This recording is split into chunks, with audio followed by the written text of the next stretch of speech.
بسم اللہ الرحمن الرحیم۔ السلام علیکم ناظرین، آج چند گھنٹے پہلے سپریم کورٹ کا فیصلہ آ گیا ہے، وہ صدارتی ریفرنس کے اوپر جو کہ ایک سوال بھیجا گیا تھا، آرٹیکل 186 کے تحت اس کی سنوائی ہوئی ہے۔ اب اس سے پہلے کہ میں فیصلے پہ کچھ باتیں کروں، پہلا جو میرا خلاصہ ہے گفتگو کا کہ فیصلہ جو ہے اس کی بات کریں یا اس کے بعد جو دھما چوکڑی مچی ہوئی ہے اس کو سامنے لیں، تو مجھے یوں لگتا ہے کہ جیسے الیکشن کمیشن کے اوپر ایک خاص طریقے سے عدالتی اور سیاسی دباؤ جو ہے وہ ڈالنے کی کوشش کی جا رہی ہے یا کی گئی ہے۔ میں پہلے کہہ چکا ہوں الیکشن کمیشن پوتر نہیں ہے، اور سپریم کورٹ جو ہے ان کے سامنے دو ہی سوال رکھے گئے تھے کہ آیا اوپن بیلٹنگ جو ہے سینٹ کے اندر، اس کا قانون لانے کے لیے آیا آئین میں ترمیم کرنی پڑے گی، قانون میں ترمیم کرنی پڑے گی۔ کل کے وی لاگ میں 3-4 فکرے کہتا جاؤں، اس سے پہلے کہ ہم اس موضوع پہ تھوڑا سا اس کو انالائز کریں۔ میں اس میں ایک چیز جو تھی وہ جو سمجھانا چاہتا تھا، اور جو میرا اپنا جو مشاہدہ تھا، جو اپنا تجربہ تھا، جو اپنی تعلیم تھی، جو بالتحقیق ساروں کے بارے میں تھی، اور وہ یہ تھی کہ کوئی بھی حکومت اقتدار میں آئی ہے 1988 کے بعد، تو اسٹیبلشمنٹ جو ہے اس اپوزیشن میں نمایاں اپوزیشن کا کردار ادا کرتی رہی ہے، اور اس کو میں نے چند مثالیں دی ہیں، اس سے بھی وی لاگ 22 منٹ ہو گیا ہے، وگرنہ میں کچھ درجنوں سینکڑوں مثالوں کا ڈھیر لگا سکتا تھا کہ اسٹیبلشمنٹ جو ہے وہ اپوزیشن پارٹی کے طور پہ سامنے آتی ہے، اور جو سیاسی جماعتیں اپوزیشن میں ہوتی ہیں وہ اس کا مورا بن جاتی ہیں۔ اس سلسلے میں ایک بات کہنا چاہتا ہوں، اور وہ یہ ہے، اور یہ ایک سجیشن ہے درد مندانہ پی ڈی ایم کے لیے ہے، کہ اگر عمران خان صاحب فرض کیا، اول تم نے سیاسی سمجھ بھی 0/0 ہے، دوسرا وہ بڑا ہی اوور ایمبیشس ہے، اور وہ ہر طرح کا کردار ادا کر چکے ہیں، وہ ایک ہر طریقے سے ان کا رول رہا ہے، مشرف کی حمایت بھی کر چکے ہیں، مخالفت بھی کر چکے ہیں، نواز شریف کی حمایت بھی کر چکے ہیں، مخالفت بھی کر چکے ہیں، ان کے اندر کوئی کردار نہیں ہے۔ آپ یہ کہیں کہ مستحکم کوئی کردار ہے، وہ نہیں ہے، لیکن بفرض محال، اور یہ بھی میں جانتا ہوں کہ وہ اس وقت جو پارٹی کے جو نمایاں لوگ ہیں وہ اسٹیبلشمنٹ کے زیادہ قریب ہیں، شاہ محمود قریشی سے لے کے اور شیخ رشید سے لے کے اور بابر اعوان سے لے کے، اور ساروں کے اوپر اسٹیبلشمنٹ کا زیادہ اثر و رسوخ ہے بنسبت عمران خان صاحب کے۔ لیکن باوجود اگر کسی طریقے سے پی ڈی ایم کو وہ اپروچ کرے کسی مفاہمت کے لیے، اور اس کے تحت کہ اس ملکی سیاست میں اسٹیبلشمنٹ کا رول ختم ہونا چاہیے، تو اس میں پی ڈی ایم کو 2 قدم آگے بڑھ کے ان کے لیے یہ راستہ نکالنا پڑے گا، لیکن اس کا امکان بہت کم ہے، کیونکہ عمران خان صاحب ابھی کسی اور دھن میں ہیں، اور وہ اندھا دھند اسی چکر میں ہیں کہ کسی طریقے سے میں رہ جاؤں۔ اب آ جائیں سپریم کورٹ کے فیصلے کے اوپر۔ دیکھیں سپریم کورٹ کا فیصلہ جو ہے، میں کیوں کہتا ہوں کہ یہ سیاسی اور عدالتی دباؤ ہے۔ پہلی بات تو یہ ہے کہ سپریم کورٹ کے سامنے سوال 2 رکھے گئے تھے، جس کا میں نے پہلے عرض کیا کہ آیا قانون میں ترمیم ہوگی آئین میں۔ اس کا جواب سمپل تھا، لیکن سپریم کورٹ نے اس کے اندر سے بہت ساری چیزیں ایسی نکالنا شروع کر دی، اور ان کی آبزرویشن آنی شروع کر دی دوران سماعت، کہ جس کے اوپر پورے پاکستان کے اندر لوگوں کے کان کھڑے ہو گئے۔ میں اپنے پہلے وی لاگ میں کہہ چکا ہوں کہ جتنے بہت بڑے جید قانون دان ہیں، جو ان ججز کے بھی استاد ہیں یا ان سے سینئرز ہیں، انہوں نے بغیر لفظ چبائے کہا تھا کہ سپریم کورٹ کے پاس اس صدارتی ریفرنس کو سننے کا اختیار نہیں ہے، اور اس کو ان کو فوراً واپس بھیج دینا چاہیے۔ اور اس میں ان سب نے کہا کہ اوپن بیلٹنگ کے ساتھ فنڈامنٹل رائٹس بھی آتے ہیں، کہ جب تک آپ کا جو آرٹیکل خفیہ بیلٹنگ کے لیے وہ کہتے ہیں جو تمام الیکشن جو ہے، میرا 226 جو آرٹیکل جس کا ذکر بار بار ہو رہا ہے کہ اس کے تحت ہوں گے خفیہ بیلٹنگ، تو ساتھ ہی آپ کے فنڈامنٹل رائٹس میں آزادی اظہار رائے بھی ہے، جو اس کو اس کے ساتھ ملا کے پڑھنا ہوگا۔ سپریم کورٹ نے بالکل اپنی 70 سالہ تاریخ کے مطابق ایک ایسا فیصلہ کیا ہے کہ جو پی ٹی آئی حکومت کے ہرکارے ہیں وہ بھی چھلانگیں لگا رہے ہیں، اور جو حکومت مخالفین ہیں وہ بھی اس کو ایک لحاظ سے اس کو ویلکم کر رہے ہیں۔ اس کا مطلب یہ ہے کہ فیصلہ جو ہے وہ کنفیوژن بڑھا گیا ہے، کنفیوژن حل نہیں کر کے کیا۔ میں دوبارہ کہتا ہوں کہ مجھے اس سپریم کورٹ کے فیصلے نے جو شارٹ آرڈر آیا ہے، ڈیٹیلڈ آرڈر میں کیا ہوتا ہے، اس نے کنفیوژن بڑھا دیا ہے۔ الیکشن کمیشن کو یہ بھی اختیار دے دیا ہے کہ آئین کے تحت اس کا یہ اختیار ہے، اور ساتھ اس کو ہدایات بھی دے دینی، تو یہ ہدایات آئین سے ماورا ہوں گی۔ جو الیکشن ایکٹ ہے جنہوں نے اسمبلی نے پاس کیا، اس سے ماورا ہوں گی۔ ایک نقطے کو کہ الیکشن کمیشن نے کرپٹ پریکٹسز کو روکنا ہے، اس کے بارے میں یقینی بنانا کو نہیں ہوتی، اس کو اٹھا کے اس کی اس طریقے سے سامنے پیش کرنا، میرا خیال ہے کہ یہ سپریم کورٹ کا فیصلہ جو ہے ایک بہت بڑا وجہ نزاع پیدا کر کے جا رہا ہے۔ باقی یہاں پہ حکومتی اہلکار ہیں جو پچھلے 8-10 دن سے سی او ڈی کی باتیں، چارٹر ڈیموکریسی جو بے نظیر بھٹو صاحبہ نے اور نواز شریف صاحب نے لندن میں سائن کیا تھا 2006 میں، اس سی او ڈی کے تحت یہ بار بار بتاتے ہیں کہ اوپن بیلٹنگ کا اشارہ دیا گیا تھا کہ وہ سینٹ میں جو الیکشن ہے وہ اوپن بیلٹنگ پہ ہوگی۔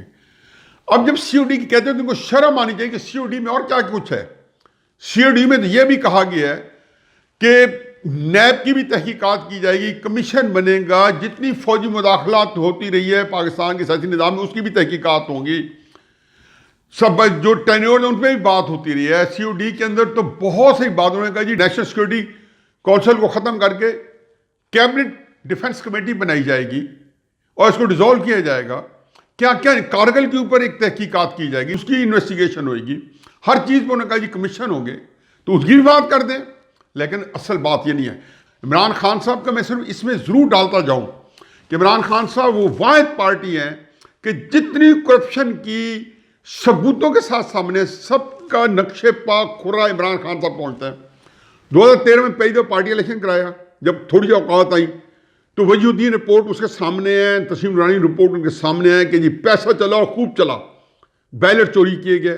پھر 2013 میں جب جنرل الیکشن ہوا اس سے تحریک انصاف کے کچھ اوقات بن چکے تھے، تو تحریک انصاف نے 2013 کے الیکشن کے اندر مت بھولیں کہ جو پارٹی ٹکٹس دیے ہر بندے پہ یہ الزام لگا، چیئرمین سے لے کے نیچے تک کہ انہوں نے دے دلا کے پیسے لے کے ٹکٹ بیچے، کیونکہ جن لوگوں کے پاس پیسہ تھا، لوگوں کے پاس سیاست میں آنے کا شوق تھا، ان کو یہ پتہ ہی نہیں تھا کہ تحریک انصاف کی اوقات نہیں ہے، نہیں جی سکتے، تو چنانچہ انہوں نے ٹکٹ ان لوگوں کو دیے جو پیسہ دیا۔ چنانچہ جہانگیر ترین صاحب نے بھی یہی کہا کہ جی کئی الیکٹیبل سے جن کو ہم ٹکٹ دیے جا سکتے تھے وہ محروم رہ گئے، لیکن دوسروں کو دے دیے۔ اس کی وجہ یہ نہیں تھی وہ پارٹی کارکن تھے، اور ہر بندے پہ صوبائی صدر پہ الزام لگا، تحریک انصاف کے جنرل سیکرٹری پہ الزام لگا، تحریک انصاف کے ہر بندے پہ الزام لگا، اور ایک دوسرے پہ لگاتے رہے اور کوئی نہیں لگاتے رہے۔ پھر بابر اعوان کا جو 2014 میں کیس ہے وہ بھی دیکھ لیا ہم نے۔ پھر اس کے بعد یہ جو ویڈیو آئی، یہ جو لین دین ہوئی، پیسے دینے والے بھی تحریک انصاف کے، جیسے آج بھی بابر اعوان صاحب سارے جو ہے بڑے تم تراک سے کہ جی ہم نے اس کے اوپر ایکشن لیا، تو پیسے کس کو دے رہے ہیں؟ اپنے ہی بندوں کو دے رہے ہیں کہ ہمیں ہی ووٹ دو۔ یہی ایم پی نے بتایا کہ ہمیں پیسے دیے گئے کہ آپ 2018 کے الیکشن کی تیاری کرو جو 4-5 مہینے بعد آنے والا تھا، اور ہمیں پیسے دیے گئے۔ اس کے بعد سب سے اہم بات ہے سینٹ کا الیکشن، جب چیئرمین سینٹ کے خلاف ووٹ آف نو کانفیڈنس آئی تو اس میں کیا ہوا؟ تو اس میں جو 13-14 سینیٹرز جو ہیں وہ خریدے گئے یا ان کو کسی دباؤ کے تحت ان کی وفاداری تبدیل کی گئی۔ تو مت بھولیں کہ وہ اپوزیشن کے تھے، لینے والے کون تھے؟ حکومتی پارٹی، پیچھے کوئی بھی ہو۔ میں تو پہلے کہہ چکا ہوں کہ ایک پارٹی ہے مؤثر ہے پاکستان کے اندر، وہ اسٹیبلشمنٹ ہے، اس کا ایک رول ہے، وہ آپ کو نظر بھی ہے، بہت دفعہ گفتگو بھی آ چکے ہیں، لیکن ابھی اس کو ذرا تھوڑا سا ایک طرف رکھیں۔ میں کہتا ہوں یہ سارا عمران خان نے کرایا سنجرانی کو الیکٹ کرانے کے لیے، تو بڑی اصولی بات کرائی۔ پھر اس کے بعد کل وہ کہہ رہے تھے گل وہ فرما رہے ہیں کہ 12-13 ایم پی بکنے کے لیے تیار ہیں، یعنی کہ کس کے پاس گئے ہیں بکنے کے لیے؟ شہباز گل کے پاس۔ ان کو پتہ تھا خریدار یہی ہیں۔ چلو پھر اس کو بھی آگے چلیں۔ یہ جو اسی الیکشن کی جو پچھلے جو 3-4 ہفتے میں کیا کیا نہیں ہوا، عمران خان صاحب نے کہا کہ 50 سے 70 کروڑ ریٹ کھلا ہے بلوچستان کا، بلوچستان کے جو ان کے اپنے پارٹی کے جو ذمہ داران انہوں نے کہا جی عبد القادر نے ہمیں 70 کروڑ آفر کیے کہ ہمیں پی ٹی آئی کا ٹکٹ دے دیں۔ اگلے دن عبد القادر کے پاس پی ٹی آئی کا ٹکٹ تھا، اور بھائی لوگوں کی آنکھوں میں دھول جھونکتے ہو، شور مچ گیا۔ انہوں نے کہا جی یہ تو اس کا مطلب ہے وزیر اعظم 70 کروڑ روپے پکڑ چکے ہیں، اسی کو انہوں نے بتایا، کسی طریقے سے منہ سے نکل گیا، جلدی انہوں نے ٹکٹ واپس کیا۔ واپس ایسے کیا کہ ٹکٹ ان کو پھر باپ سے دلوایا جو بلوچستان کی پارٹی ہے، بلوچستان عوامی پارٹی، اس سے دلایا، اور ٹکٹ جب انہوں نے آزاد حیثیت سے انہوں نے اس سے اسپانسرشپ لے لی، پی ٹی آئی میں اپنا امیدوار بٹھا دیا بلوچستان سے. اور اس طریقے سے عبد القادر والا جو معاملہ ہے وہی کم ہوئی ہے اگر اسے 70 کروڑ دیے. جب توئی صاحب نے کہا کہ سیف اللہ ابرو نے جو ٹکٹ لیا ہے اسے 35 کروڑ دیے. کون کہہ رہے ہیں؟ اپنی تحریک انصاف. تو خدا کا قہر گرے ان کے اوپر کہ پیسے لینے والے بھی دینے والے بھی یہی. اپنے ہی سینیٹرز کو 2018 میں پیسے دیے، اس کی ویڈیو لیکس بھی خود ہی کرائیں، سب کچھ سامنے ہے. سپریم کورٹ کے اوپر پریشر بھی. آج الیکشن کمیشن میں پہنچ گئے ہیں اور بڑے مدعو ہو کے ہم تو یہ اداروں کا احترام کرتے ہیں، لیکن یہ فیصلہ ہے اور پرسو الیکشن آپ جو ہے اوپن بیلٹنگ سے کرائیں. اور سپریم کورٹ نے بھی یہ فیصلہ کیا ہے. میں تو سمجھتا ہوں کہ ایک دباؤ ہے الیکشن کمیشن پہ کہ آپ یا تو ڈٹ کے فیصلہ کرتے کہ یہ چیز ہے اس کو فالو کریں.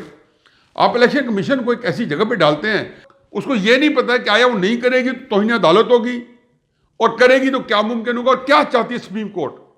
یہی فیصلے ہیں جو 1954 سے ہمارے وبال جان بنے ہوئے ہیں. یہی فیصلے ہیں جس میں ثاقب نثار کی عدالت 2.5 سال سے پاکستان کو وہ تباہی و بربادی کے لیے مؤثر طریقے سے ہرکارہ بنی رہی، اسٹیبلشمنٹ پہ ساتھ مل کے کرتی رہی. جو آج ہم بھگت رہے ہیں پاکستان پر کتنے دہائیوں بھگتے گا. کہتے ہیں لمحوں نے خطا کی، صدیوں نے سزا پائی.